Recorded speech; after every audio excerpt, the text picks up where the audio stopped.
Hey, yo, what is good, people? Been a long time. I mean, I haven't seen y'all since last year. Uh, you know what I'm saying? It's January the 3rd.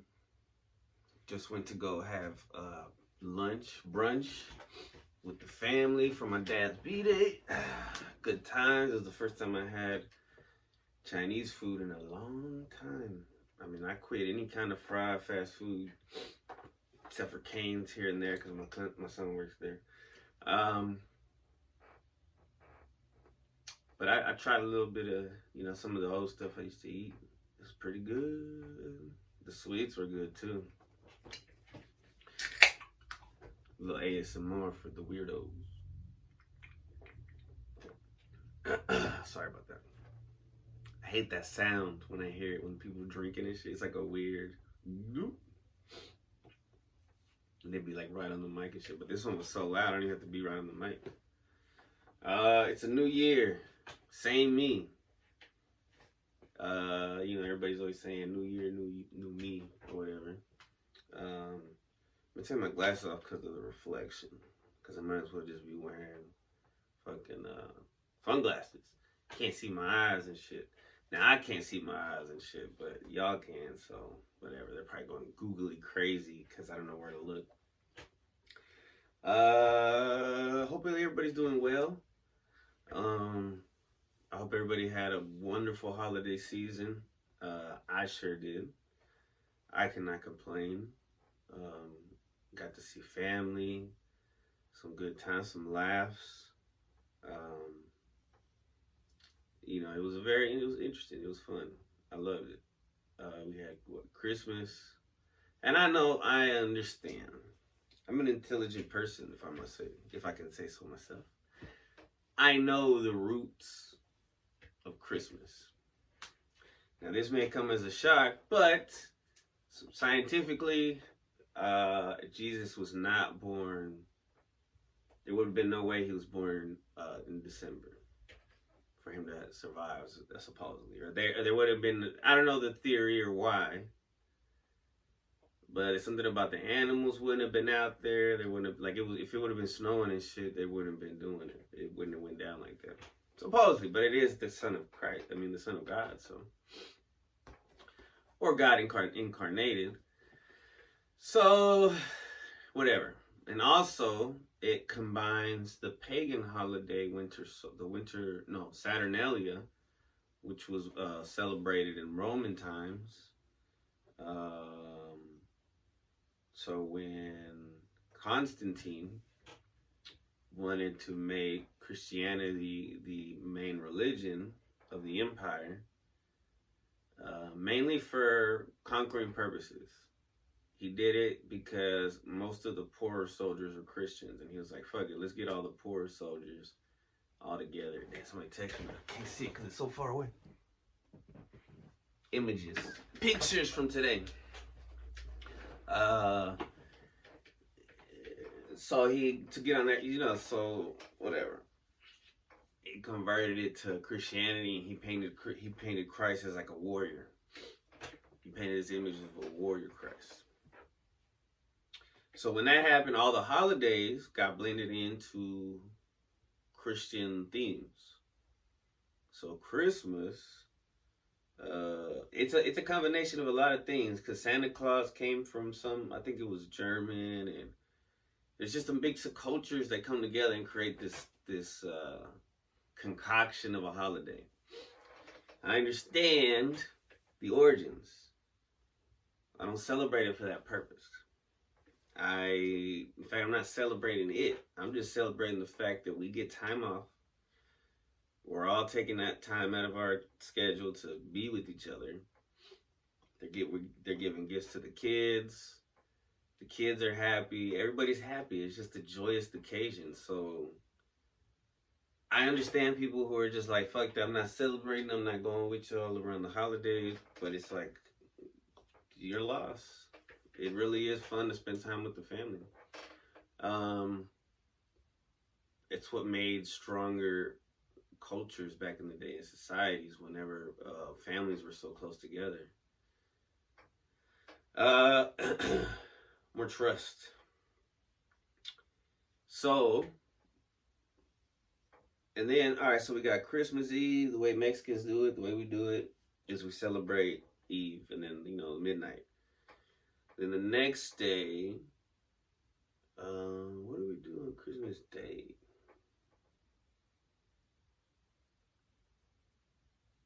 Into my dad's house. Me and my sister, we went to my dad's house, and my son, and my brother-in-law. And he gave us some gifts. We exchanged gifts. And that was cool. And then the second was pretty cool. It was a lucky day. I also got to see my cousin. Man, I feel so crisp and clear now, but I don't like how the glasses look. It was a good day. It was chill. I had a random. I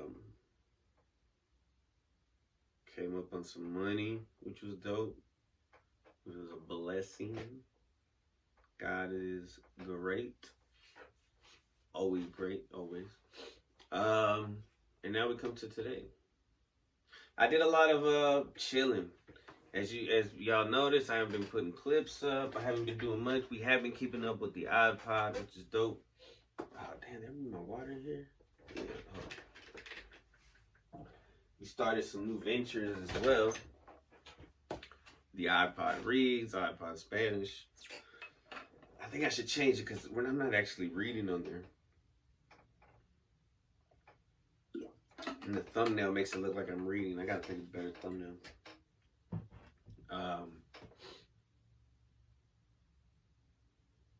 Oh yeah, and I got to go to this Harry Potter Forbidden Forest experience. It's pretty dope. My mom got my sister, her husband, my son, and I tickets. Drank some butterbeer. It was dope. It was very dope. Good experience. You know what I'm saying? Took a little shroomies before. It was fun. It's been a great vacation.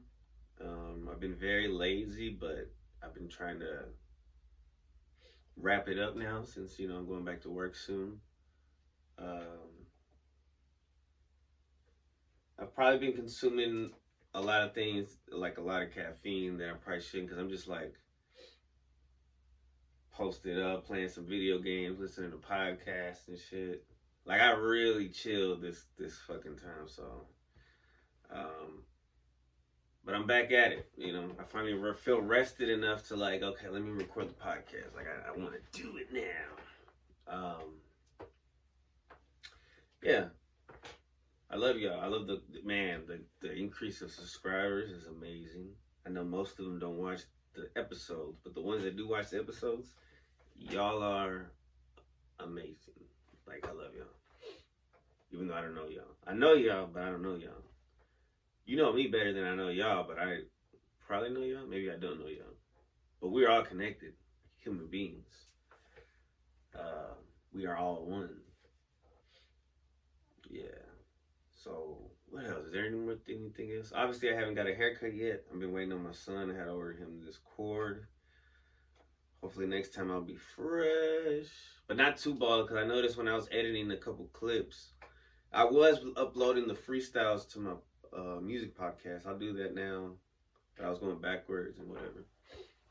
So check out the music podcast, Chris Chaos Music. Oh, one of the most important things. December 1st, a month ago, my new EP came out, 34/7 by Chris Chaos. Yours truly.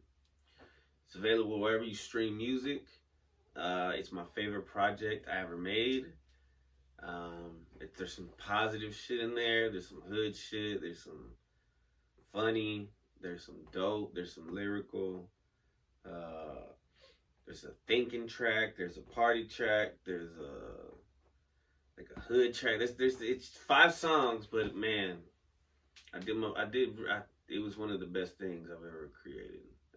Thanks with the help of Luis Puente, who made the beats. He made 3 of the beats, right? Or 2. 2 of the beats on that album. And then 3 of them came from Sleepy J, my cousin. What it do? Frost just dropped a music video. So, I mean, we got, shout out to Frost Money. We got some, VMP is doing things. Yeah, man, it's been an incredible journey from the beginning of this to now. Just thinking about it, because I know we started like in 2020. We started the Odd Pod in January of 2020, so this is the 4th anniversary. But I started the Friday Pod in the summer of 2020. So that's 3.5 years old. You know, Tyler, this is a really cool Tyler with 418 or something like that subscribers. Anyway, let's get to the random questions. I think that's a sufficient amount of time to freestyle flow. Man, oh, shout out to Kevin. Got me this shirt. I wore it on the podcast, on the Friday pod. I mean, on the Odd Pod. Shit, I can't even talk. It's dope. It's my first medium shirt, and I've lost some weight, so it fits pretty good. I like it. Let me know what you think. All right. Is there any random questions? Is there any one product that has changed your life in a good way?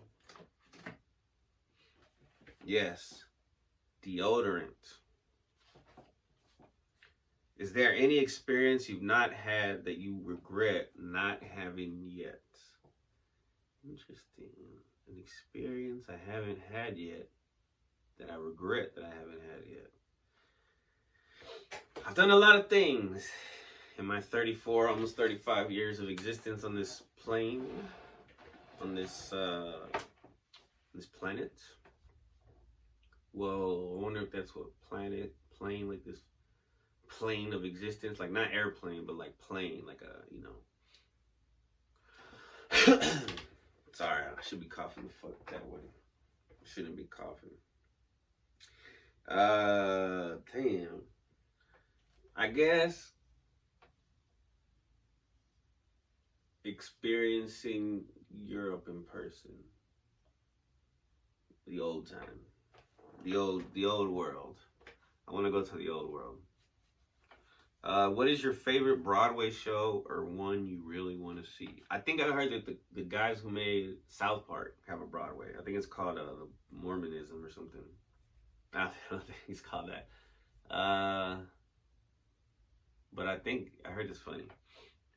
What book, speaking of books, do you think should be mandatory for everyone on the planet to read? Now, that's a scary thought, but you know, some would say the Bible, but I don't think everybody's ready to read the Bible. You got to have a certain amount of knowledge and intuitiveness. If there was this was like the original translation of the Bhagavad Gita, the unabridged. Now, it's probably easier for some people to read if they do like a newer version of more common English, the way that I read the Bible. But you know, modern. But some of the things are pretty dope. Like for instance, I was flipping through it before the podcast, and I was like, maybe I'll say a quote from it. And the one that I found was pretty dope. So bear with me. This is Krishna, which is like can be compared to like Jesus, where it's what some believe to be God incarnate on earth.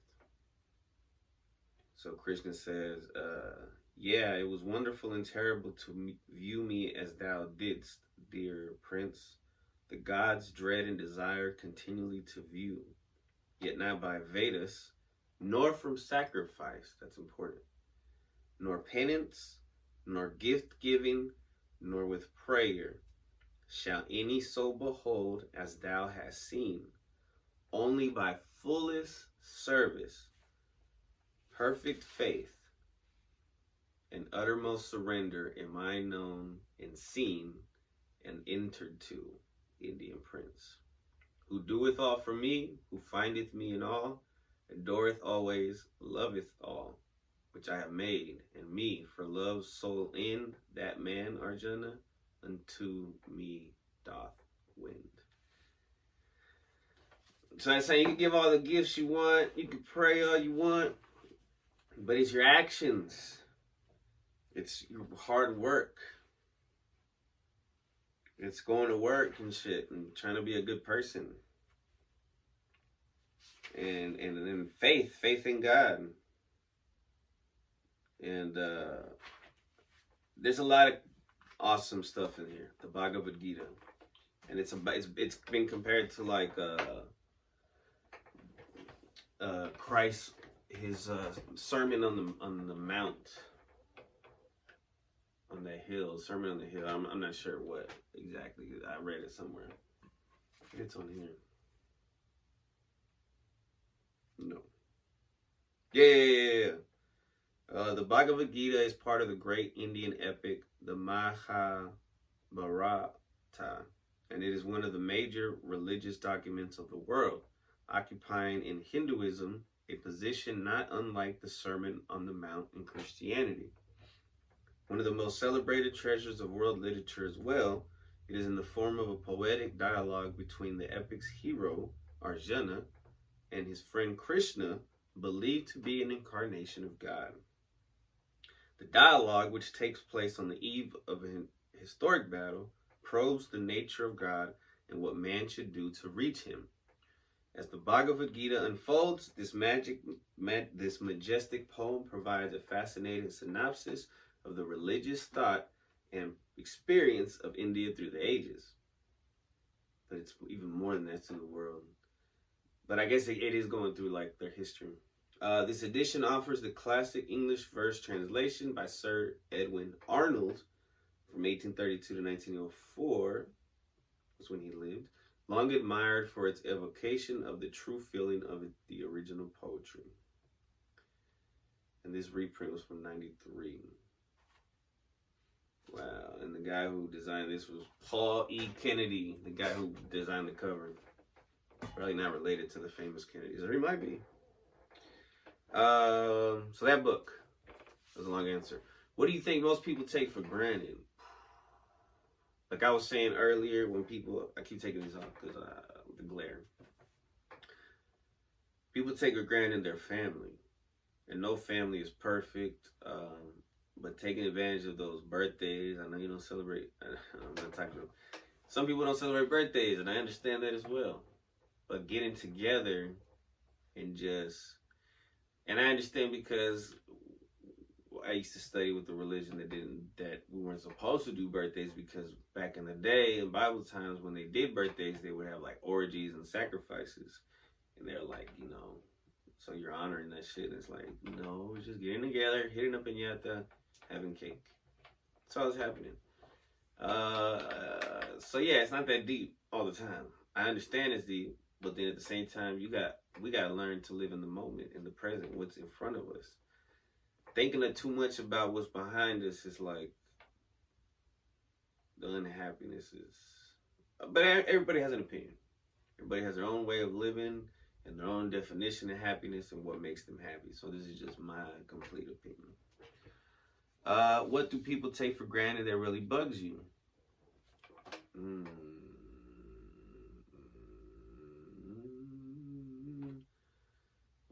A car, I guess. Because I haven't always had, like, because I have, I've had cars that have characteristics that have character. I guess. Granted. Cleaning products. Would you say you are a good or bad influence to others? I used to be a horrible influence. Now I think I'm a better influence. And why? Because when I was younger, I got some people onto some drugs. I mirrored what somebody did to me than I did to one of my friends. So I got him on the drugs. He got in trouble because of me. I was a bad influence. I convinced. I mean, they were whatever.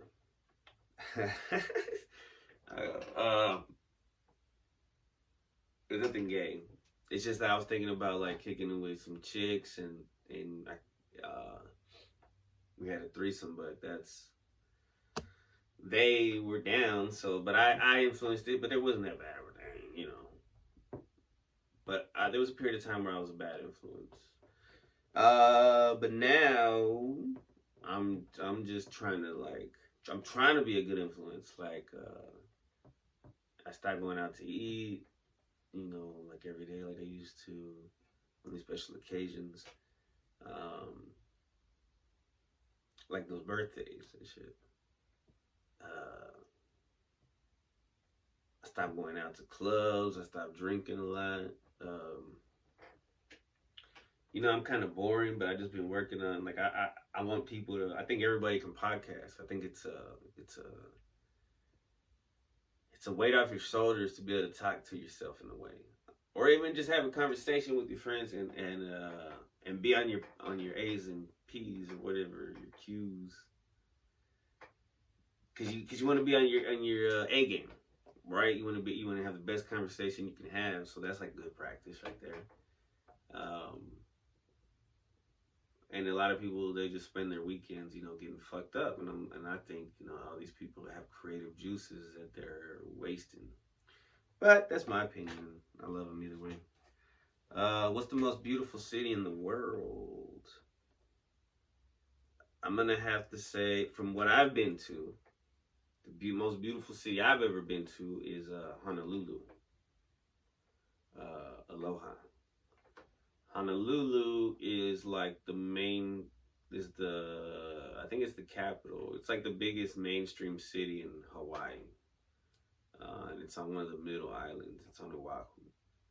There's smaller cities on the other islands that are probably not as touristy, but I haven't been to those. But to just imagine like a city like Dallas, smaller, but then instead of, I mean, we have beautiful scenery too. We're lucky to have grass and trees and animals and stuff, but they have palm trees. And then you see the beach. And then you see, like, it's just a different kinds of birds, and it's just a whole nother, it's very beautiful. There's girls doing hula dancing and shit. It's dope. Damn. What's your favorite idiom? Alright, I'm gonna take a break, then I'm gonna come back and answer that, because I don't know what the fuck it is. I think I know, but I don't know. Y ahorita te regresamos, ladies and gentlemen.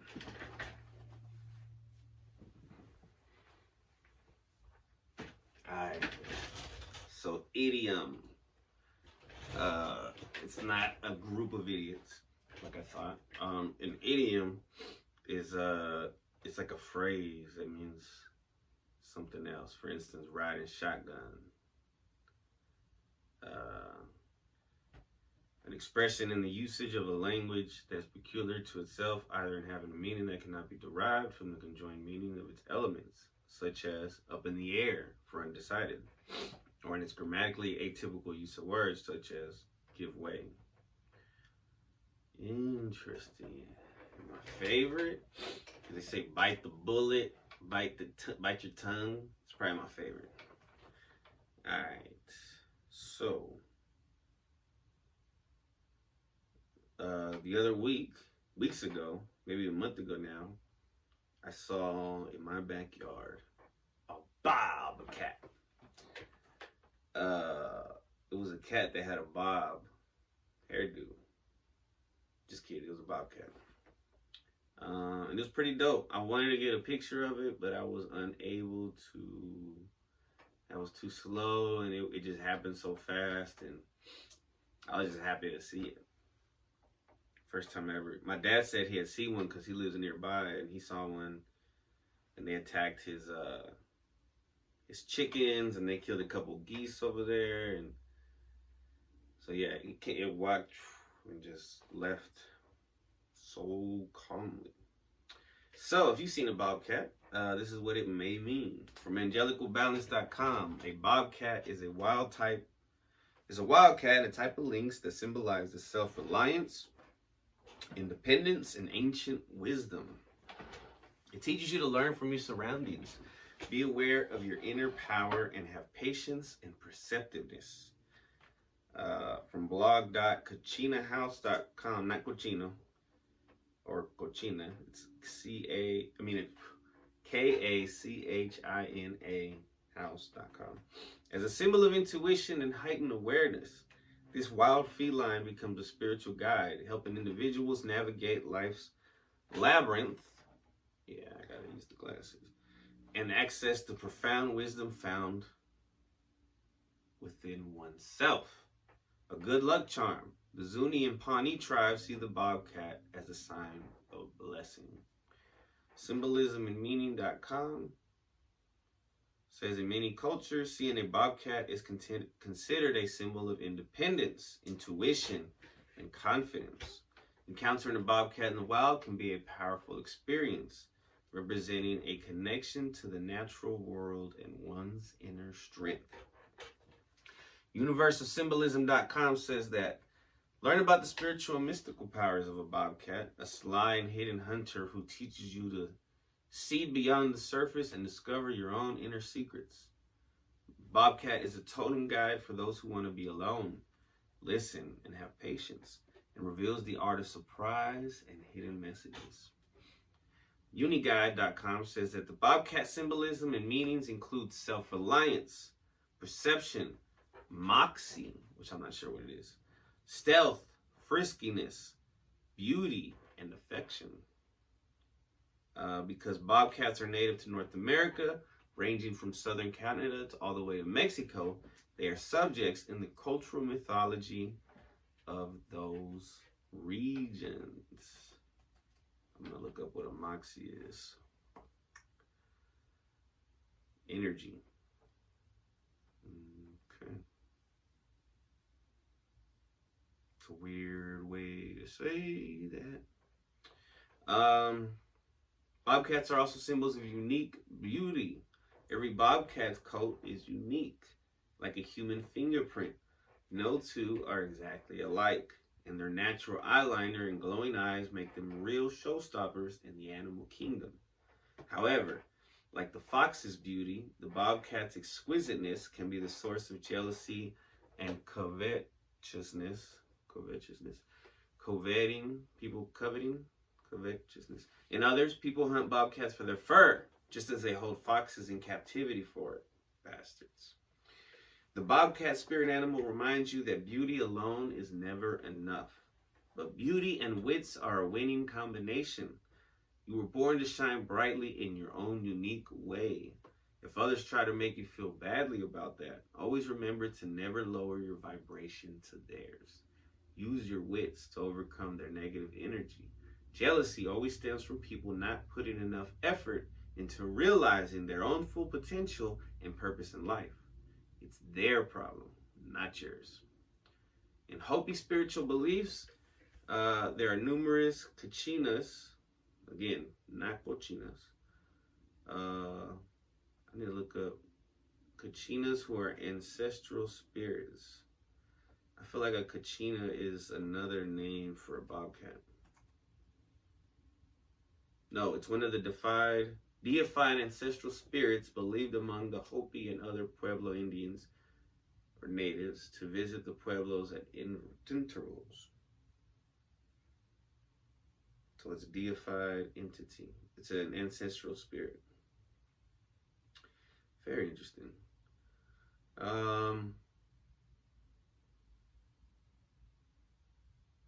So in Hopi spiritual beliefs, there are numerous Kachinas who are ancestral spirits. Kachinas teach and protect the members of the tribe. Takotsi is the name of the wildcat Kachina, and he embodies the bobcats or mountain lions' energy, which are, so I guess it depends on what region you're in, if you see bobcats or if you see mountain lions. Takotski is a somewhat angry spirit guide, enforces discipline, especially in lazy workers. I'm not a lazy worker, but man, I've been lazy lately. For the Shoshone people, the bobcat is a sacred animal along with the wolf, cougar, and fox. In Shoshone tradition, these animals are never to be hunted. That's awesome. According to Shosho, that's S-H-O-S-H-O-N, Shoshone legend, Once a very violent and bloodthirsty tribe invaded their territory. So the Shoshone sought out the help of their medicine man. During a vision quest, the medicine man spoke to the cougar, who told him that he, the wolf spirit animal, the fox spirit, and the bobcat would protect the Shoshone people on the grounds that they would never hunt them. Thus, a pact between the Shosho and these powerful animals was made. In Native American cultures, animal totems encapsulate the protective powers of the animal they represent. Thus, the bobcat totem serves as a helpful symbol for manifesting power in your life related to what the bobcat symbolizes. The bobcat totem is a helpful symbol when you need to be more independent excuse me, or need more self-confidence. It is also a helpful symbol when you need to maintain, just as diff. A bobcat crosses your path or makes themselves known to you, it can mean that you should work on building more autonomy for yourself in your relationships, your emotional life, your finances, or even your creative life. Autonomy. Man, I'm glad I got Merriam-Webster out. Autonomy. The quality or state of being self-governing. Interesting.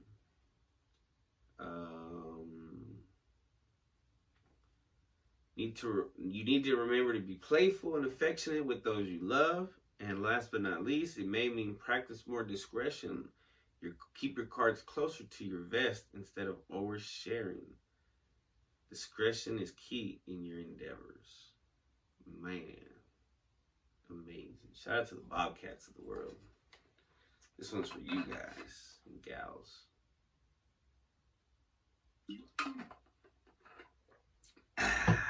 Excuse me. I'm excusing myself for going. All right. Let me see. Angel number.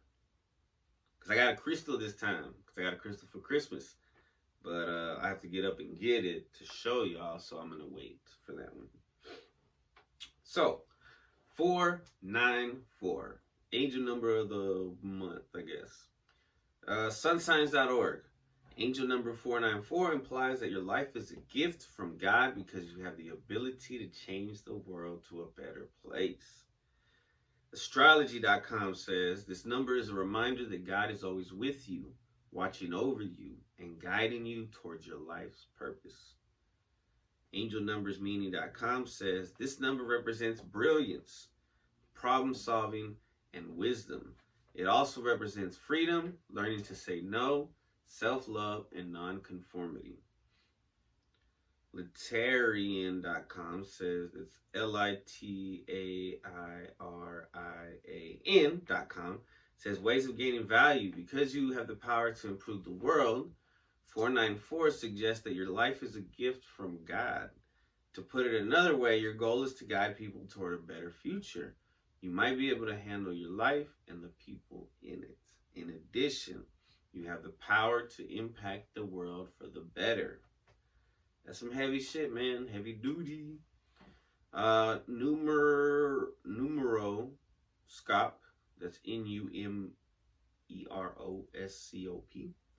Says .net. Says if you see angel number 494, the message relates to the field of money and work. It says it is worthy of respect if you manage to find yourself in work and you are putting your heart and soul into it. So that's what I was talking about in the Bhagavad Gita. It talks about that. Putting your heart and your soul into work is an act of service for God.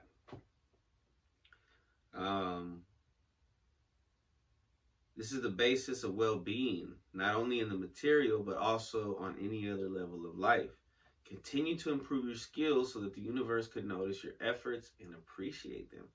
Then the well-deserved reward will not pass you by. The combination of the 4 and the 9 is a notification in case your wealth increases unexpectedly. This will be a gift from angels, and you should pay it back to donors, help your friends in need, or fulfill the wishes of your loved ones.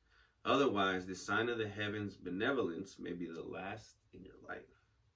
Soon you will have extra money, honestly earned. Do not be stingy and do not hoard in avarice. saving for a rainy day.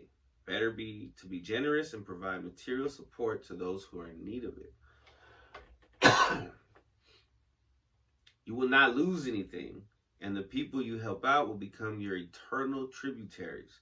One day they will repay you by helping you out. Heavy duty episode, heavy duty episode, first episode of the year. Have no fear, yes, dear.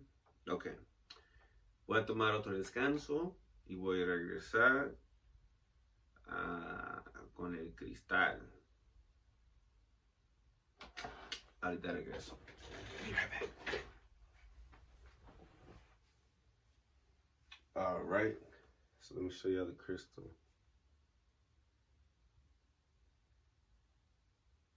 Now, as you can see, it's quite an interesting crystal. Excuse me, I need a burp. Now, this particular crystal is called a desert rose selenite. Okay, now I have a couple sources. Shout out to Yvette and Cody from the Two Guys and Girl on the podcast.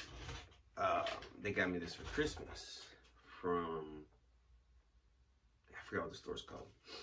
Oh, here it is. The Metaphysical Way in Garland, Texas.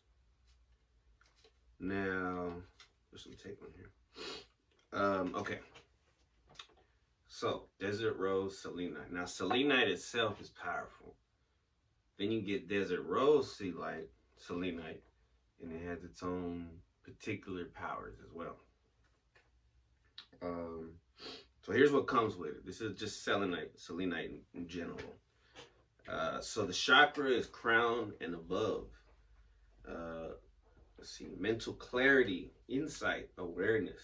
It helps in meditation. It can be used as a tool to aid in accessing past and future lives by gently rubbing the stone. Whoa. Calms and soothes, bringing a deep peace and sense of tranquility. Use selenite in a grid around your home or in the corners of a room to create a safe and peaceful space, clearing confusion and revealing the bigger picture behind any problem. A crystallized form of gypsum, which is used for good luck and protection. The powerful vibration can clear, open, and activate the crown and higher chakras and is excellent for all types of spiritual work. It also strengthens the memory.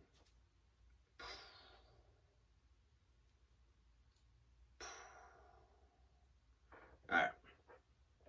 So, they sent me a picture of an excerpt from a book, but I accidentally deleted it because I had to delete everything from my phone so I can record more videos. So anyway, so unfortunately I deleted it, but I looked it up, and the crystalcouncil.com gives a pretty good review of the benefits, and also a little bit of history of this particular style of selenite, the desert rose. So, it's also known as gypsum rose or sand rose. It's a type of selenite formed from a combination of water, wind, and sand. Sand becomes embedded in selenite blades, while additions of water over time help form the signature rosette formation. Wow. Most specimens on the market have been brushed lightly with a torch to help define these petal shapes, though it does not affect the energy of these stones. These tend to be formed over a couple hundred years, rather than like a majority of crystalline minerals, which have been formed millions and sometimes billions of years ago. Desert rose selenite is commonly found in most deserts around the world in countries such as Mexico, Morocco, Saudi Arabia, Australia, excuse me, Australia.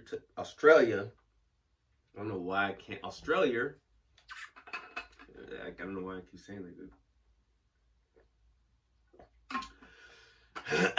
Excuse me. I'm not supposed to do it that way. And smoking, guys.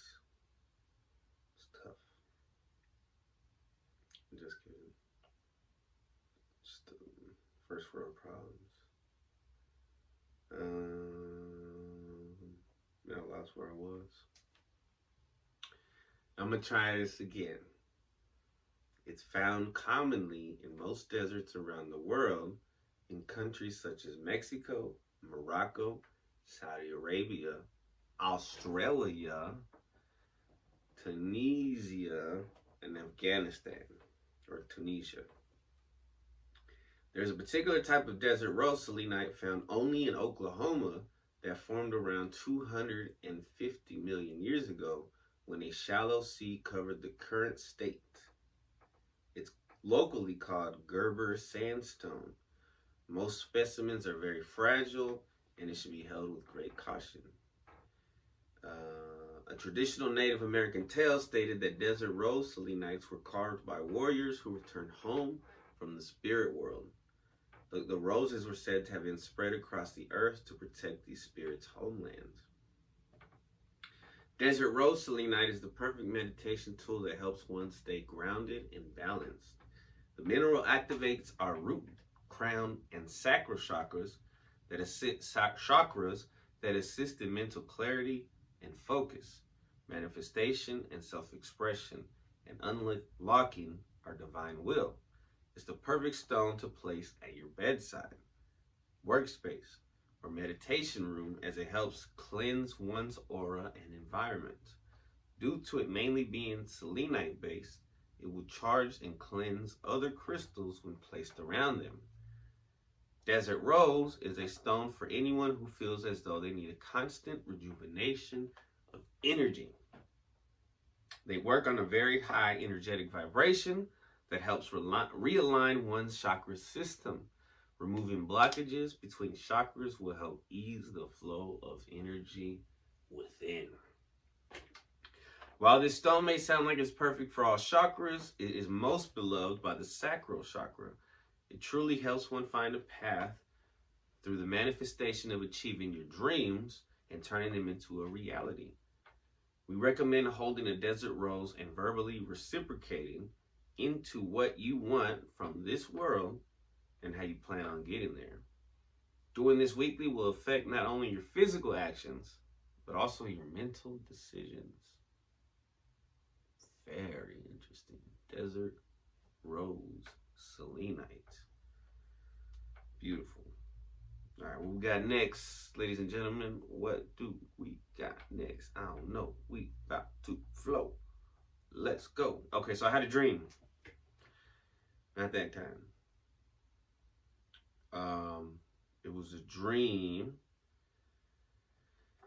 So like I said earlier, I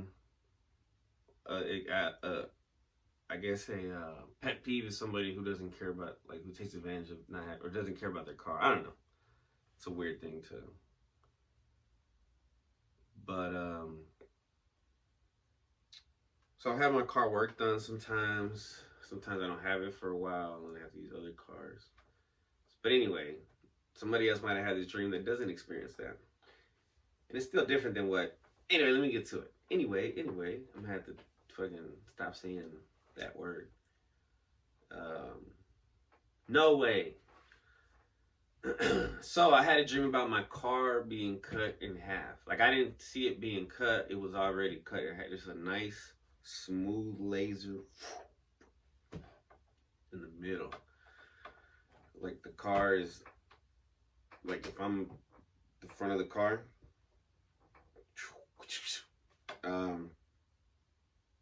so let me read what it says. From AskDreamOracle.com.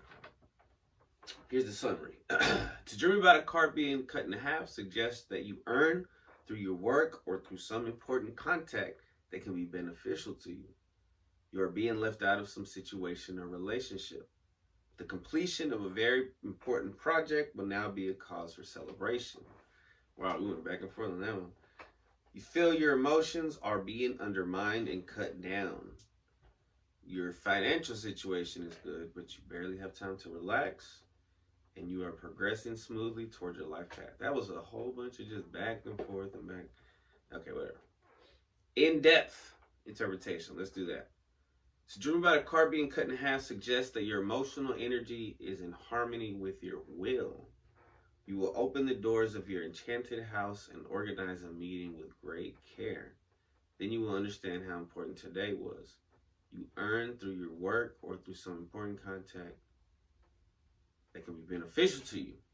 Making mistakes is also part of personal learning and is even good at times.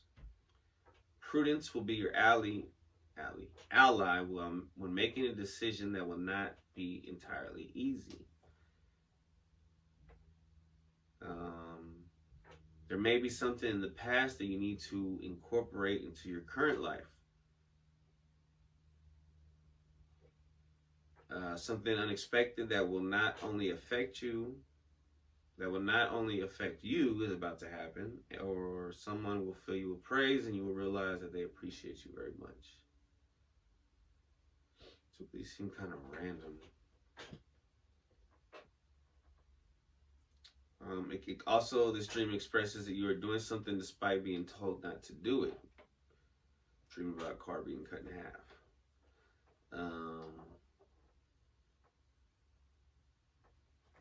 Or feel like you have no longer control of a situation. You could be feeling unsure of yourself. You still have your car, like half your car, so I guess that symbolizes something, right? So you're good in one way, but you don't feel like you're complete. Maybe that's what it is. Because this page seems like garbage. It's like a bunch of random shit. Like AI wrote it. Like, fuck AI. If I'm going to interpret my own dream, I'm going to say, yeah, that. Because I have, like, part of it, but it's not complete. But, so it's like a frustration because it's not done yet. It's an impatience. And it's also like, what the fuck? Like, not knowing the process. Not understanding the process. And not having faith in the creator of that situation, of that process. So yes, it was a dream world, and yes, my car was cut in half. But I should have known that my dad would eventually fix it. It wasn't a permanent, even in the dream world. Like in real life, if my car was cut in half, that shit is done. But yeah, that's my interpretation. Fuck it. Alright. Let's see what's next, baby. Hopefully, sex, baby. I'm just kidding, baby. Damn, it's weird that we call people baby. Baby, baby. Everybody's just a big baby. No, I'm just kidding. Alright, so, oh wait. Okay, I gotta take a break. We're gonna go to the newsroom. And we'll be right back, ladies and gentlemen. Appreciate you for tuning in.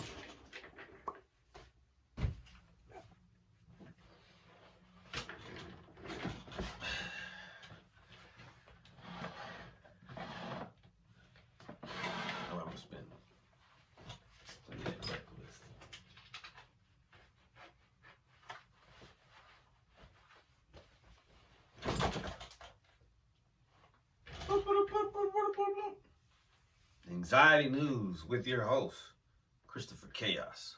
Welcome, ladies and gentlemen. Today we're going to be discussing anxiety. This time, 10 ways to break out of a vicious anxiety spiral. We all know what those are. If you don't, well, maybe you do and you don't know. But now you're going to know. Now, this is from yourtango.com. It's by Maria Elisa Reyes. This article's from November 21st, 2023. So you see how long I've been waiting to do this episode. Okay, computer is glitching. So, I was going to say it's hard to have anxiety on vacation, but not so much when you start running out of money and stuff. But you got to remember to have faith. And I know this isn't news, but maybe it's news to you. You know what? This is anxiety news because the best way to cure anxiety is to have faith in God. One of the best ways, if not the best. Okay, so 10 ways. Let's see. Number 1, create a practice to stay present. The key to halting your anxious spiral is to first direct your attention to the present moment. Although easier said than done, especially when it feels as if you are on the brink of passing out, licensed counselor Chris Lewis offers valuable insight. He states, anxiety is often a future-oriented condition. We worry about what might happen, the persistent what if that can never be answered at the moment. Sorry, I've been drinking a lot of caffeine. He goes on to say that if you're experiencing anxiety, it's important to ask yourself if your worries are taking place in the current moment. If not, he recommends shifting your focus to the present momentum. Tune into the sounds around you. Inhale the scents in the air and connect with your physical sensations. If more severe symptoms persist, Lewis advises seeking professional counseling as a means to effectively manage your anxiety. Remember, these are just for little situations. I mean, you need an arsenal of tools. Okay, so even if you have the medication, it's not a cure-all. You still gotta have the tools and the practices, and the diet can help, and all these different things can also help. Sleeping enough, Okay, notice that anxiety is there. Seponara's next piece of advice highlights the importance of recognizing when anxiety arises. She writes, notice that it's happening, which is not always, it takes practice. Sometimes it takes years. By becoming aware of the anxiety, we can begin to take steps to address it. Common symptoms of anxiety include, just in case you don't know, muscle aches or tension, shortness of breath. See, I was getting anxious because of the caffeine. And this is like more professional than the Friday podcast. This is anxiety news right here, so I'll get a little bit of anxiety. Churning of the stomach, palpitations, difficulty falling or staying asleep, ongoing disproportionate worry or obsession about things, or feeling on edge. Number 3, detach yourself from the thoughts. Seponara advises to distance yourself from your thoughts. This may sound intimidating at first, but it's not as hard as it may seem. According to cognitive behavioral therapist Terry Bacow, an effective approach to managing anxiety is called cognitive diffusion. She elaborates, this involves detaching yourself from your worried thoughts and observing them objectively from a distance. To simplify things, you are now an observer of your own thoughts rather than a victim of them. While this may seem challenging at first, you begin up by noticing that you are experiencing these thoughts. Next, tell yourself that a worried thought is just like any other thought and that it's okay to feel concerned. If that doesn't work, Bacow recommends picturing your worry as a leaf cruising down a stream, i.e., let that thought float far away. Interesting. Let me get some water, ladies and gentlemen. I fired my host, my helper.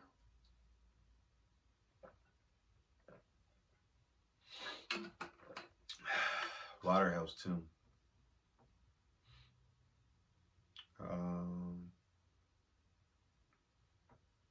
Number 4, don't resist your thoughts. For those of us who've dealt with anxiety, it's clear resisting only makes it worse. So instead of resisting your thoughts, let's observe them with a curious mindset. Life coach Andrea Schur calls this technique wonder spotting. She explains, as you observe your surroundings, ask yourself, what's beautiful or interesting about this moment? By incorporating these questions, it evokes, according to psychologist Jordan Littman, curiosity as a feeling of interest. What this means is that our brains will have a better time focusing on different possibilities. And that's important because when our mind focuses on wonder, we can focus on the climb rather than what's waiting on the other side. 5. Remind yourself it's only temporary. While dealing with anxiety is no picnic in the park, it's important to recognize that it is often a temporary cloud in the sky. According to the Anxiety and Depression Association for America, at some point, anxiety and stress affect everyone. They go on to say, but there's one thing for certain. There are ways to manage anxiety, even if it feels out of control. They suggest taking a breather, getting your exercise on, eating well, getting enough sleep, inhaling deeply, and slowly counting to 10 if needed. Remember, life is a roller coaster, and you cannot control everything. But if you can navigate the twists and turns with some self-care and perspective. Número 6. Go outside and connect with Mother Earth. Most of us have heard the phrase, touch grass before. Never heard that. In this case, touching grass may be exactly what you need to alleviate your anxiety. Yo, that's why they say grounding. When you take off your socks and shoes, make sure you got some clean grass and you just step out there on the earth. Feels amazing. Sepanara writes, get outside and connect with nature. Put your feet in the grass. Oh, I just said that. Feel the sun on your skin or breathe in the fresh air. In agreement with Sepanara, studies from the National Library of Medicina, just medicine, show that our minds and bodies tend to relax in a more natural setting. If that isn't a good enough reason, going outside can also help boost creativity, problem-solving abilities, concentration, and attention. That's why Ralph Barbosa goes out to a pond and ponders. Shout out to Ralph. Special podcast. He's been killing it, man. Holding it down for the whole city of Dallas, especially Muskegon Garden. That's dope as fuck. Lean on your support system. Number 7. When faced with anxiety, having a reliable support system is crucial. A comprehensive analysis of 64 studies revealed that a positive social communication with family and friends reduces anxiety and develops feelings of security. This is what I was talking about in the intro. You don't have to celebrate Christmas to kick it with your family on Christmas. And further research suggests that fostering connections with friends helps enhance our resilience and navigate future issues by ourselves. Yes.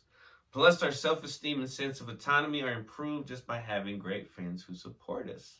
So it's a win-win, baby. Try a breath work practice. Another tip to ease your anxiety is to dive into the world of breath work. This ancient practice originates from countries such as China, India, Japan, and Tibet, where it was revered for its healing properties and improvement of overall well-being. I know this stuff. Different types of breath work include deep abdominal breathing, 4-7-8 breath, and alternate nostril breathing. Whoa.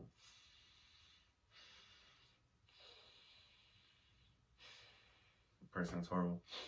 The benefits of incorporating breath work into your routine include alleviating stress, reducing blood pressure, and helping with addiction recovery. Oh.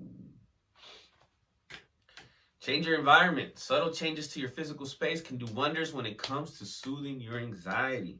If you're not where you're sure to begin, try incorporating plants and a new pillow into your workspace. I cleaned up. You know, I had to get rid of some stuff to ease some anxiety for me.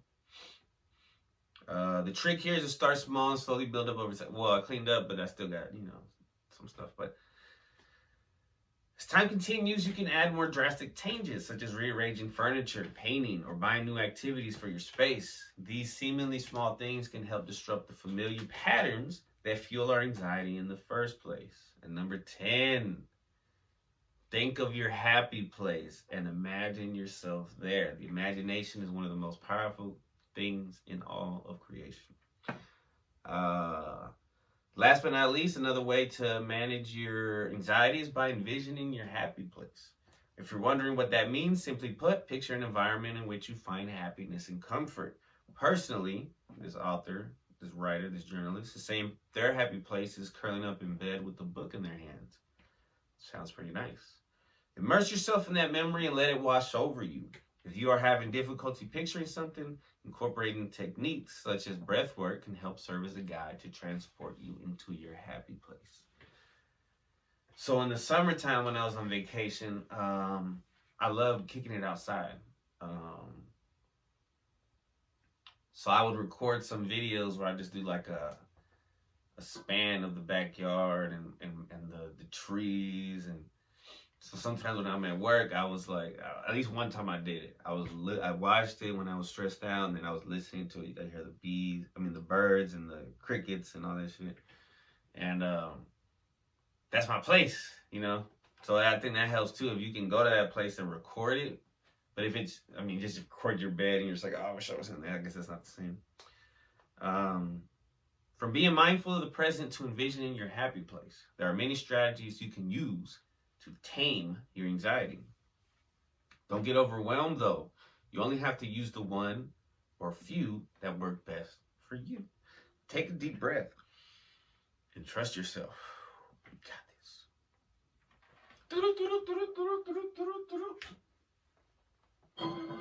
See you next time on Anxiety News. Peace. Let's all go to the movie. Hopefully they don't sue me.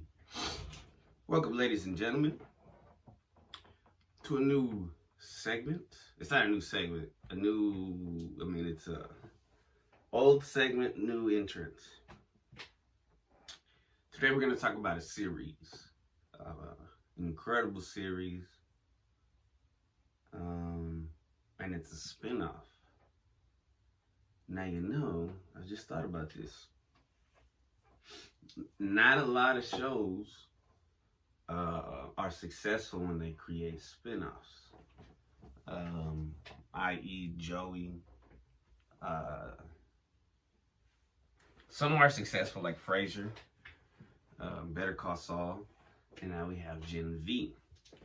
So Gen V is a spin-off from the series The Boys, which is on Amazon. And that series is amazing. That's 3 seasons so far. I decided to cover Gen V because it's fresh on my mind, but when I did this, it's been a while. Excuse me. So, so it's, you don't really need to watch the main series, but it helps. It's also like a sequel to, they've explained it that the timeline's gonna be, it's the 3 seasons of The Boys, then, Gen V season, which already happened, another season of The Boys, and I think another Gen V, and they'll rotate, and the timeline will be like that, like all together. So it's quite interesting. You don't need to, but it helps. It makes it even more interesting when you know the boys' backstory. And I think it's based off of like a little offshoot mini series of a couple issues that they had in the comic books. Because The Boys was a comic book first. And so in Gen V, let me go over the thing that it says on Wiki, and then I'll give my synopsis or my take. So Gen V is an American superhero television series developed by Craig Rosenberg, Evan Goldberg, and Eric Kripke, serving as a spin-off of The Boys by Kripke, and based on The Boys comic book story arc, We Gotta Go Now by Garth Ennis and Derek Robertson. See, so I guess I already read this. The series stars Jazz Sinclair, Chance Perdomo, Lizzie Broadway, Maddie Phillips, London Thor, Derek Love. Thor, what a badass name. Last name. And then the first name is dope. London Thor. Asa German and Shelley Kahn in main roles. It serves as a third television series in the Boys franchise. Oh yeah, because there's an animated series that they're all random kind of, but they are in the Boys universe. And there is one that's like about Homelander and stuff, and like it kind of goes with the Boys main story.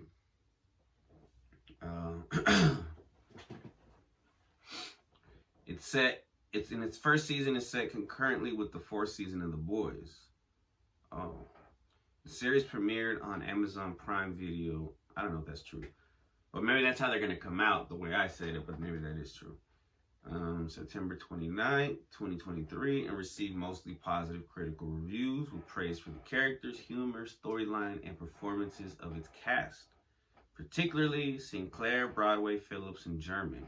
While the writing and pacing garnered mixed reception, nonetheless, many reviewers deemed it a strong spin-off from its predecessor. In October of 23, less than a month after its premiere, Gen V was renewed for a second season.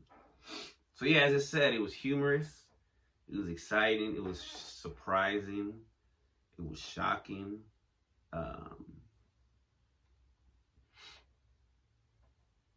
It's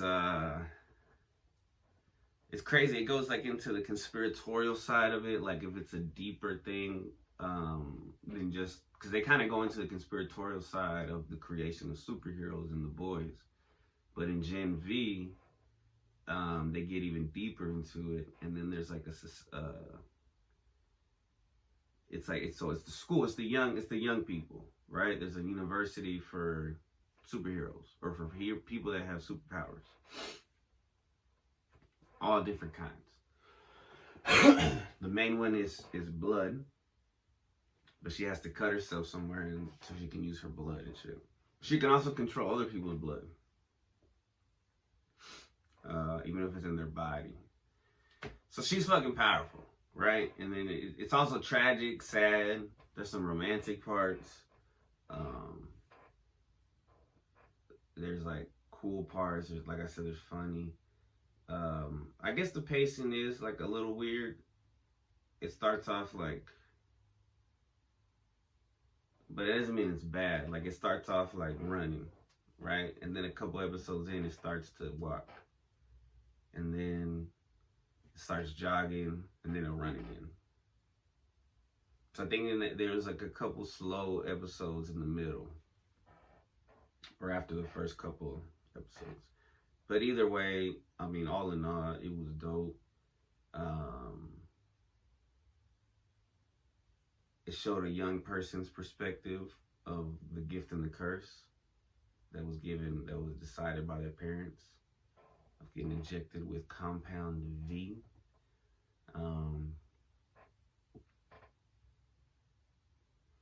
So yeah, so some of them are traumatized, and then some of them are connected. Like then they find out that their parents are involved in something, and you can see from the commercials that like they start disappearing and shit. It's kind of ironic how it aligns with some shit that, I mean, I guess it's conspiratorial that type of shit could happen in real life. The fact that they like hide people in the woods in the facility or something. Maybe not with powers, but maybe with intelligence. So anyway, it's quite interesting. I liked it a lot. A couple of the characters show up from The Boys. There's a main character in the last episode. It's worth the wait. There's a few other characters that are pretty main characters that show up in the series. I think there's like two heroes show up, and then two other characters. But yeah, I mean, it's dope. I give it 2 thumbs up, 5 stars, or whatever. Don't watch it with your kids. I mean, the first episode, she shrinks and squeezes this dude's dick. It's like a crazy version of Ant-Man. There's this girl who can shrink and grow, but in order to grow, she has to eat. In order to shrink, she has to make herself throw up. So it's hurting her. That's her power. And so she hooks up with this guy, and his kink is like, yo, can you shrink yourself and make my dick look huge, basically. And so she does it, but she's like, she's not surprised, so she does it with no enthusiasm. She's like, is this cool? And he's like, oh yeah. But it's funny. I'm sorry, hopefully I didn't ruin it. Later on in the series, she uses it for other purposes.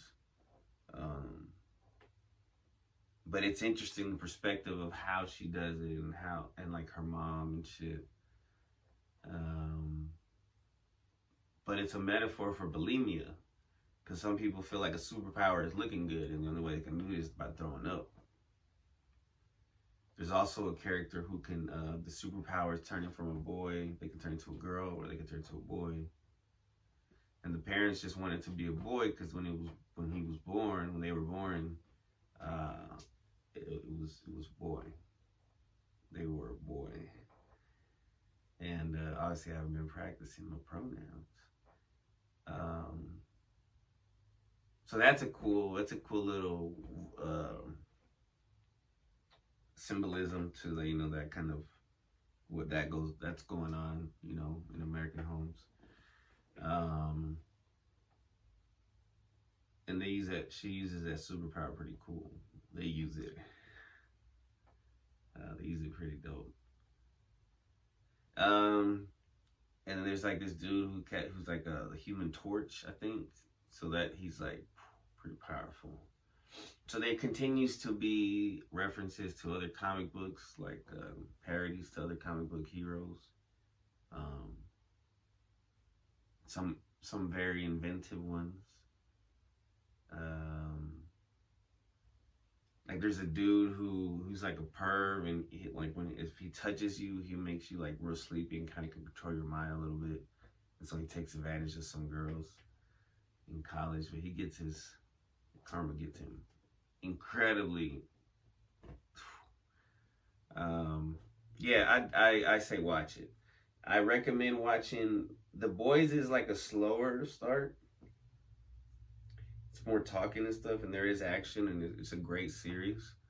But there's a lot of like dialogue before the action. Gen V is like action from the first go. So it's younger in that sense. There's like just action all the time. So that's pretty tight, It kind of goes into anxiety and depression and stuff. So it covers. It's an incredible show. I recommend it. Check it out. Love y'all. Peace. Let's all go to movies. Hopefully they don't sue me. All right, welcome, ladies and gentlemen. We are back. My pops just brought me these, so I'm, trying out. True North Pure Energy Seltzer. I just sprayed it with some sanitizer because, man, I've heard stories, and I saw this video where this dude was like, he didn't clean his can, and then he looked at it under a microscope. There were so many disgusting things in there. All right, let's give it a try. Am I supposed to shake it? I'm used to the V8s because it says to shake them because the juice settles. But this is zero juice. Ta-da. All right, let's go. Let's give it a try.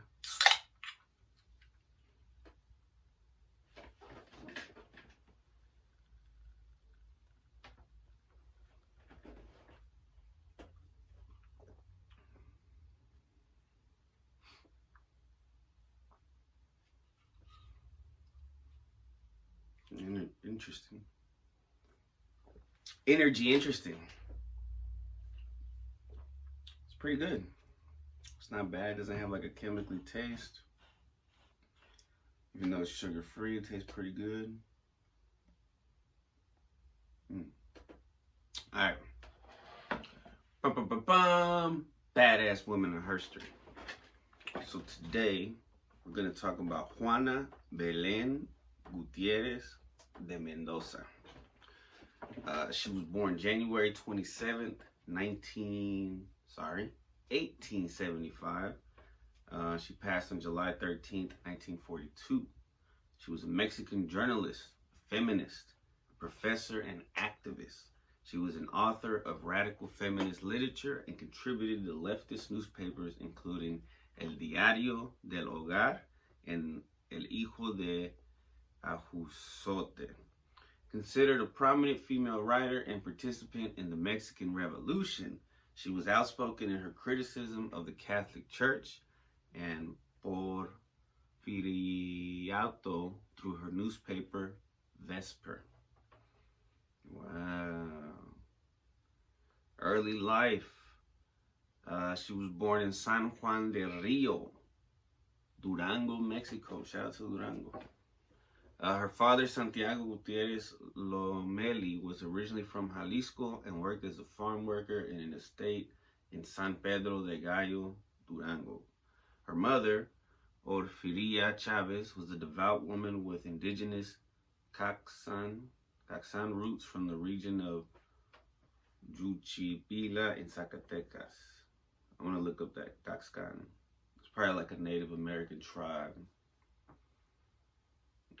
Our ethnic group are indigenous to western and north central Mexico, particularly the regions corresponding to modern-day Zacatecas, southern Durango, Jalisco, Colima, Aguascalientes. Okay, I went too far on it.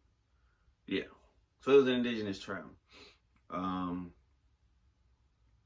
So her mother had those roots. Although not much is known about her parents besides those big facts. It is theorized that her father was a Protestant, which allowed Juana to grow up without adhering to traditional gender roles and stereotypes of the time. Juana and her sister were allowed to attend their local school after a teacher, Don Felipe, convinced her parents. In 1888 or 89, the family moved to the capital of Durango to work in the estate of an elite Lopez Negrete family. Following her father's sudden death, Juana worked as a servant in Durango.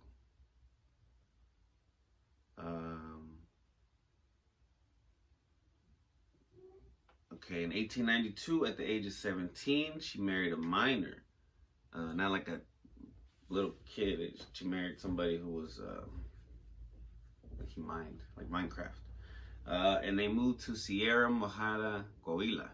Her husband worked, shout out to Coahuila. Her husband worked as a mineral scraper in the La Esmeralda mine. They had 3 children, Santiago, whose birth and death are unknown, Laura, 1895 to 1975, wow, and Julia, 1899 to 1993. Juana worked as a seamstress, making denim clothes for the miners, and contributed to sustaining her family by helping with her husband's labor duties. After her husband's sudden death in 1909, she became solely responsible for her family and purchased mine stocks and goat herd to sell milk for income. Hustling. Her mom was a gangster. Early activism. That's a lot of information about her parents. Juana Belén Gutierrez de Mendoza was initially aspired to begin her journalism career after witnessing the hardships Mexican miners faced while working at the La Esmeralda mine in Coahuila, Mexico. As a result of the poor working conditions, she would go on to utilize 3 prominent Mexican opposition newspapers, Chinaco, Diario del Hogar, and Hijo de Ahuzote, in order to publish a series of anonymous articles criticizing the company that operated the mine. This activism would not go unchallenged, as infuriated by the criticisms levied against them. The mining company uncovered Gutierrez de Mendoza's identity and imprisoned her in Minas Nuevas, Chihuahua. Despite this development, Gutierrez de Mendoza was widely admired by the miners and citizens of the area, of which approximately 20 would go on to sign a petition asking for her release. Her stay at Minas Nuevas would not be her only stint in jail, however. It was this first imprisonment that catalyzed her radicalization, as it solidified her opposition to the Mexican government. During this period, Mexico was under the leadership of Porfirio Diaz, whose presidency spanned over 3 decades and was characterized by the country's rapid modernization, which included infrastructure improvements and increased foreign investment. Instead of turning the can, I just went. I shouldn't do that. I should just turn the can so that the mouth part is by my mouth. I don't know why I keep doing that.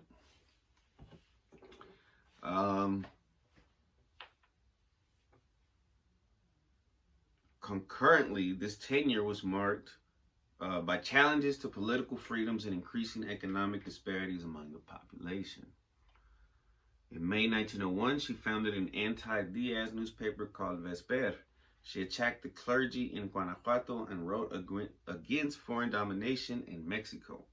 She also wrote against the Diaz regime and criticized Diaz for not carrying out the requests and needs of the people. As a result, her newspaper was confiscated and she was also put in jail several times by Diaz between 1904 and 1920. Excuse me. She established a newspaper called El Desmonte that lasted from 1900 to 1919. Not bad. It continued her writings.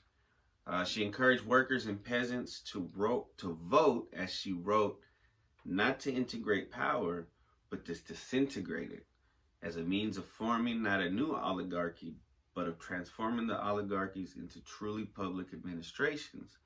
She argued that the Mexican population could not count on the leadership of political parties, given that they wanted to obtain office in order to protect their own interest.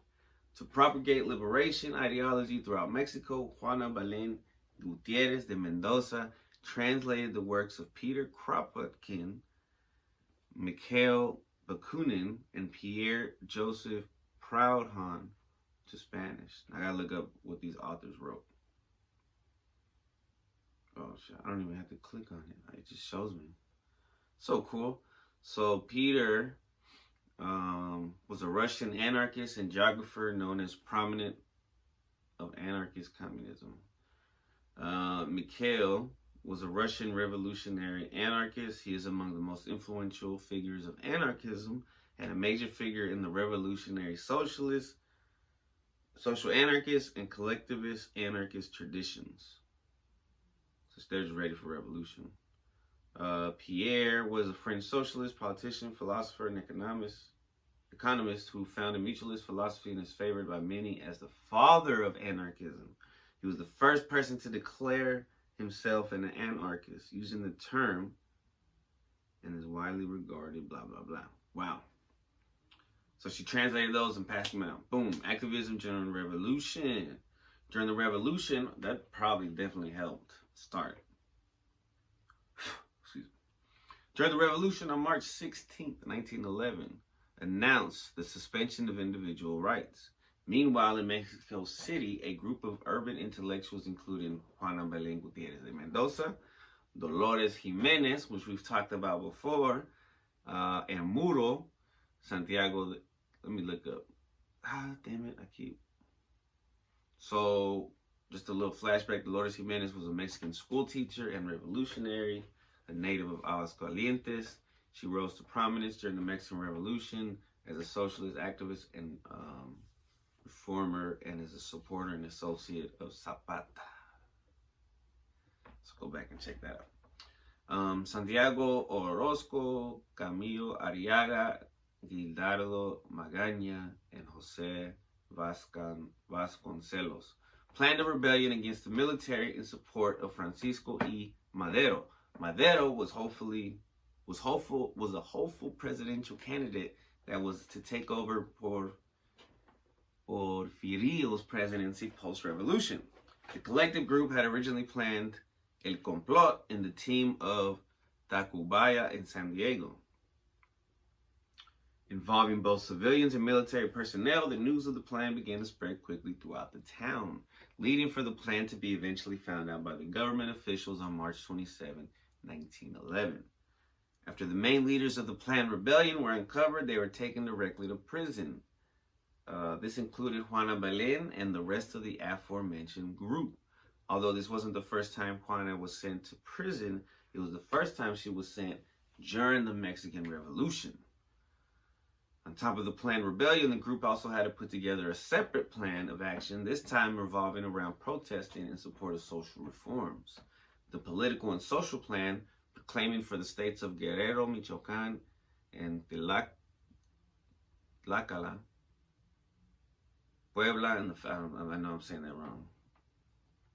I'm going to look it up now. Puebla and the Federal District. aimed to unrecognize the current president and vice president. Sorry, I'm trying to look up the definition or the translation. Man, DuckDuckGo sucks. I don't know why I haven't set it as the main one. DuckDuckGo used to be cool, but it's not anymore.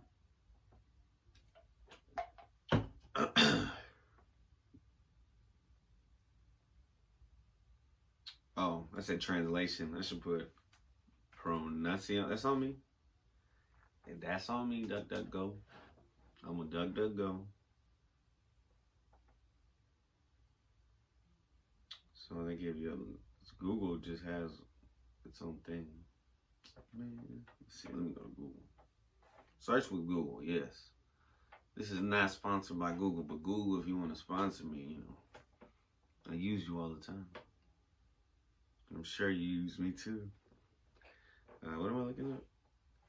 Tlaxcala pronunciation. I sound the pronunciation out because that's tough. Come on, man. I need something to just tell me. All right, fuck it. Come on. This one. I want to know. Tlaxcala. Tlaxcala. I'm sorry about the low. I got a brain in my skull. Never been dull. Under a bridge like a troll. Tlaxcala. Tlaxcala. Tlaxcala. Tlaxcala. Tlaxcala. Fifth. What wasn't Chief telling me about the Tlaxcala office? Tlaxcala. Man, Chief. What wasn't Chief? Oh, fifth. I was getting a fifth from Chief. To smoke at the Tlaxcala. Puebla and the federal district aimed to unrecognize the current president and vice president, expressed the wish of support for Madero by the cabinet. He was to be elected by the people, blah, blah, blah. She strongly advocated for an increase in wages for both men and women and reduction of labor. In 1913, after, I'm about to just try to touch screen this shit, was democratically elected as president. Victoriano Huerta became the 39th president of Mexico. Via coup, Huerta ordered that Juana Belén be arrested because of her association to activism and ongoing fight for democracy. After she was released from prison, she aligned herself with the Zapatistas. During this time, she also, let's go over what that is. The Liberation Army of the South was a guerrilla force led for most of its existence by Emiliano Zapata that took part in the Mexican Revolution from 1911 to 1920. During that time, the Zapatistas fought against the national governments of Porfirio Diaz, Francisco Madera, and so on. During this time, she also established another newspaper called La Reforma, which aimed to further support the indigenous population. Amazing. In 1916, as she continued writing and publishing articles during the revolution, Juana Belén was arrested once again, this time by the government of Carranza. She was labeled a Zapatista convicta and was sentenced to 10 months in prison. Later, Juana Belén took part in establishing many feminist organizations in her state, along with other intellectual women that she had met while pursuing her activism work during the Mexican Revolution. Juana Belén, along with Elena Torres, I'm going to have to do some badass women in histories on these ladies. Evelyn T. Roy, Tholberg de Haberman, Maria de Refugio Garcia, and Estela Carrasco were all part of the Consejo Nacional para las Mujeres during October 1919. Juana Belén occupied the presidential role in this organization. She also heavily participated in the Frente Único Pro Derechos de la Mujer organization, where her work there would later be highlighted as one of her most influential forms of activism. Bro, she goes hard as fudge. Activism after post-revolution. Her journalistic career, spanning over 45 years, continued to flourish after the revolution. Her relentless efforts in challenging oppressive systems were pivotal in advocating for the marginalized communities of Mexico's new and changing societal dynamics. This post-war period saw the government's renewed interest in recognizing and valuing its indigenous roots. This shift inspired Gutierrez de Mendoza to adjust her own activism and literary approach to align with these new national goals.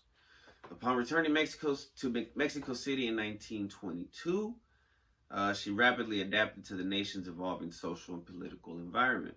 She became actively involved in establishing organizations like Acción Femenil and the Consejo Nacional de Mujeres Mexicanas. Her contributions to these organizations highlight her dedication to feminist causes and her desire for progression towards gender equality.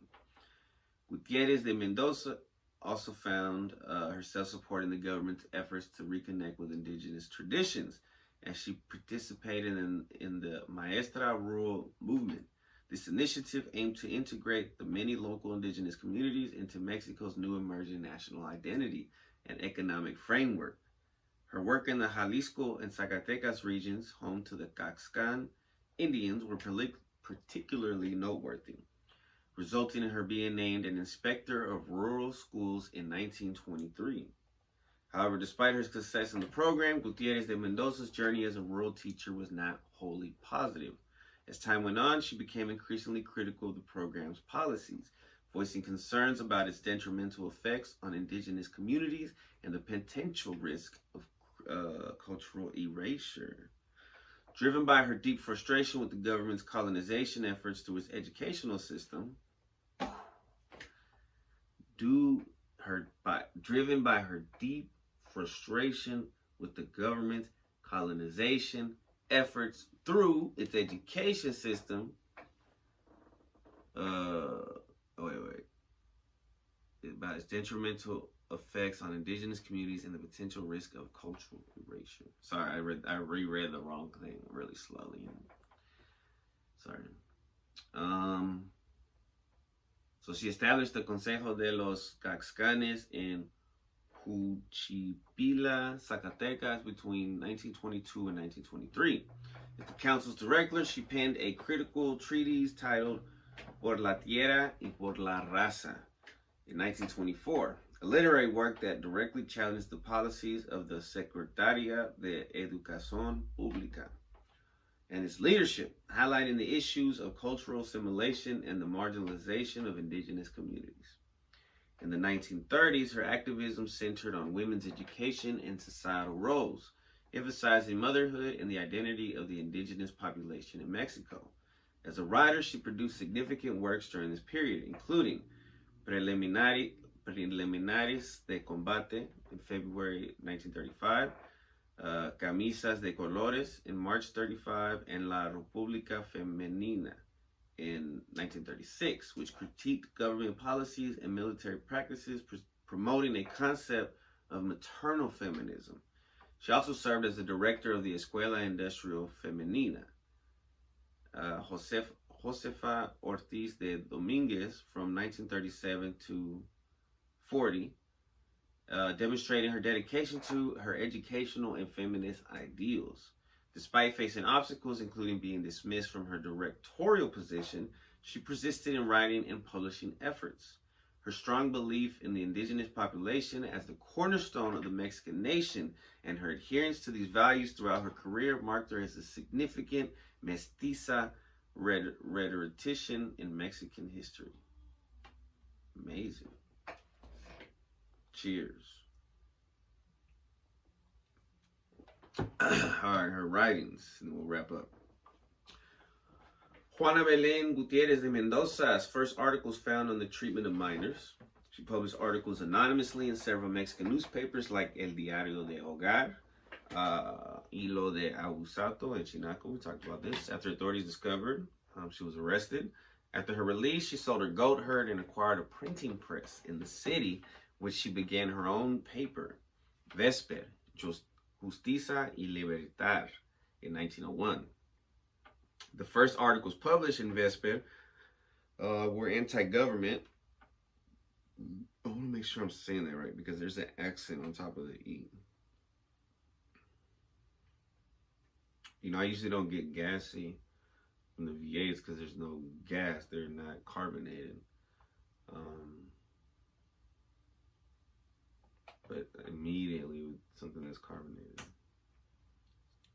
All right, let's see what this is.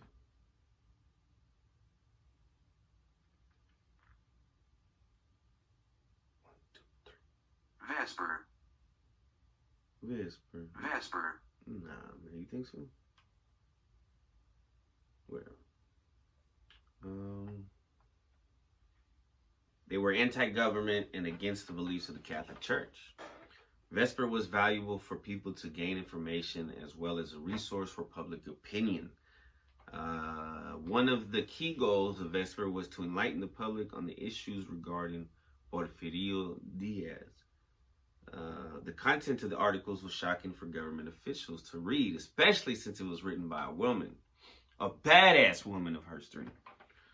Women would usually write articles regarding lifestyle, reproduction, recipes, or advice.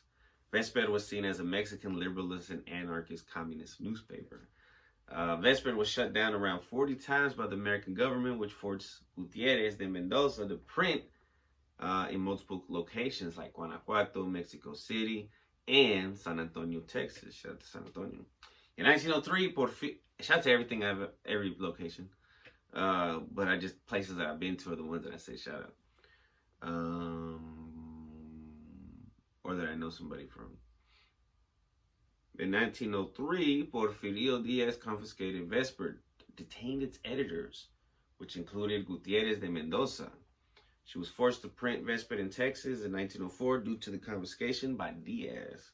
In 1905, she returned to Mexico and continued printing it from Mexico City. She also partook in co-writing articles with other Mexican journalists like Laurenia Wright de Kleinhans and Hermia Galindo, which we've done one too, I think. She was the one that was for sex education in Mexican schools. Lorena Wright, Mexican writer and feminist Kleinhans. Her writings on the role of women were revolutionary for her time. Her magazine, Violets for Anahuac, in 1887, changed the paradigm by promoting as the core ideology of the magazine. Blase, blase. Let's see. The feminine ideal of a cultured, educated wife and mother. The publication promoted female education and insisted that the intellectual equality between men and women was the means of emancipation. She was one of the first feminist theorists in Mexico, asking women to question their role. Man, that's a preview. Lorena Wright de Kleinhans. Of course she married who she married. Okay, let's go back. Let's wrap up. They would co-write articles for Las Hijas de Anahuac. These articles were focused on women, giving women space in creating a national identity. Most of these articles were centered around battling mestizaje, a person of mixed European and indigenous non-European ancestry in the former Spanish Empire. In certain regions such as Latin America, it may also refer to people who are culturally European even though their ancestors are indigenous. Oh, because they're trying to erase the culture, the old school culture. Mestizaje was a political idea that was formed by José Vasconcelos through his book La Raza Cósmica, a Spanish language book written and published in 1925 by Mexican philosopher, Secretary of Education, expressed the ideology of a future fifth race in the Americas and an agglomeration of all the races. Whoa. Claiming that social, what do you say?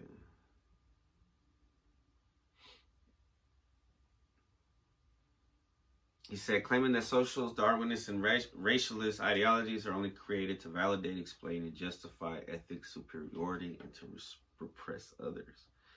Vasconcelos attempts to refute these theories and goes on to recognize his words as being an ideological effort to improve the cultural morale of a depressed race by offering his optimistic theory of the future development of a cosmic race. Boom.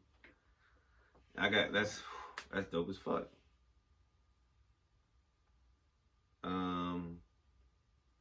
So she started working with these guys. Oh no, she got that's an idea from that guy. Gutierrez de Mendoza would neglect the term mestiza in her writings and emphasize indigenous culture. The Catholic Church has strong beliefs that align with mestizaje and pushed for mistreatment of indigenous people, which is why Gutierrez de Mendoza would write against the church. Gutierrez de Mendoza would use memories that she had of the mistreatment indigenous slaves and minors to form her tone throughout her articles. This caused her articles to have a confrontational and revolutionary effect. In June 15 of 1919, Gutierrez de Mendoza released a newspaper named El Desmonte. She claimed that Vesper was overly dreamy and overly idealistic. The change in the name would reflect the changes in her perspective. El Desmonte was meant to be stern and clear. She claimed that El Desmonte would be written with axe blows, and the axe sometimes decapitates. Wow. Shout out R.I.P. to Juana Belén Gutierrez de Mendoza. Badass woman in history. No dang doubt. Okay, I also got a freestyle pulled up for the freestyle of the week, baby. And then we'll wrap up. Keep saying that, and then we'll wrap up. Yeah, I think I should take a break.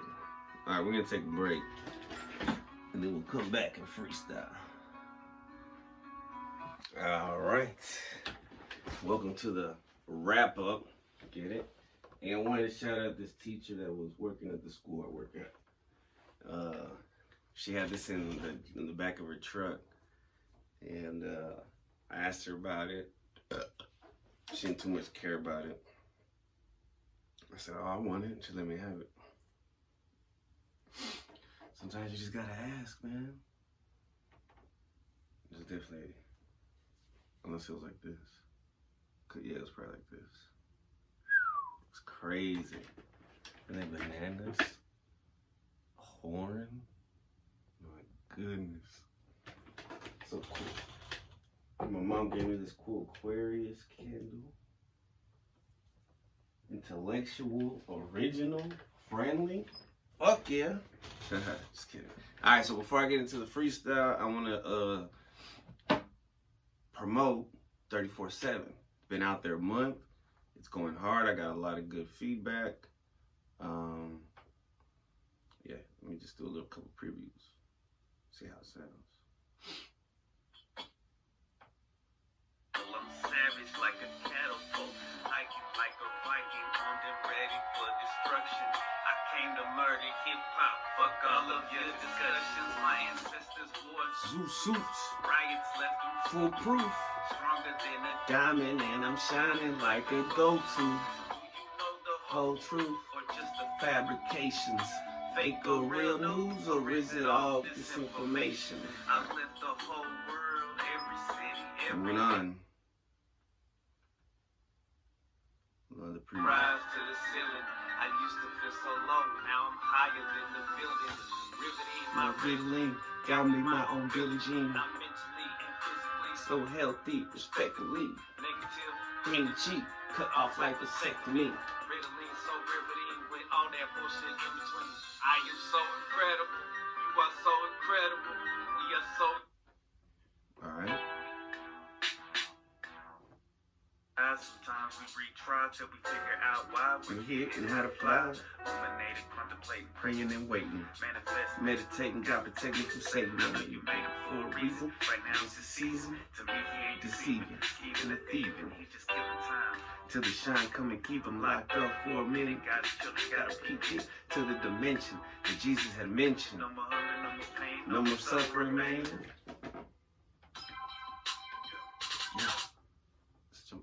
Just water and some grease, money, drugs, sex, love, hate, hugs, bars, clubs. chasing highs, facing lows, getting by just for show, money, drugs. Alright. And then this is the last one because it's an EP. Extended player. Now I know what made me worse. More than it's just a curse. Lesson like resting. I'm done with obsessing. I begun with fun and the positive caressing. And my ministry seems simple, but it's harder than it looks. Like taking on a queen And I'm only a rook. I wasn't raised to Be a crook. Don't get phased The to shook. Just work hard at your craft, put it Together like a book. Don't worry about the hook. Don't make it complicated. Sit back, relax. Ease your mind and elevate it. Alright, so check that out. 34/7 by Chris Chaos, yours truly, wherever you listen to music. I'm talking about Spotify, YouTube, Apple. There's the only ones I know. But I know there's others. Wherever DistroKid loads it up. Alright, let me try to freestyle real quick. Let's see what goes. Let's see what happens.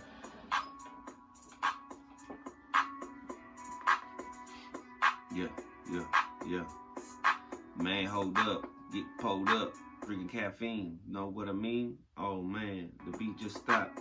Oh, man. The beat just dropped. Feeling hot. Feeling clean. What it do? What you mean? Take you back. 08. Man, I don't hate. But I want everybody to have a full plate. I want everybody to feel great. Shout out to my state, Texas. Man, sometimes I'm reckless, but I'm trying to be better. Man, I'm trying to make cheddar. Like what, Mickey Mouse? Catch me in the house. Catch me with your spouse. Not really, I'm just playing. I be rhyming, I be spraying. I be killing every bar.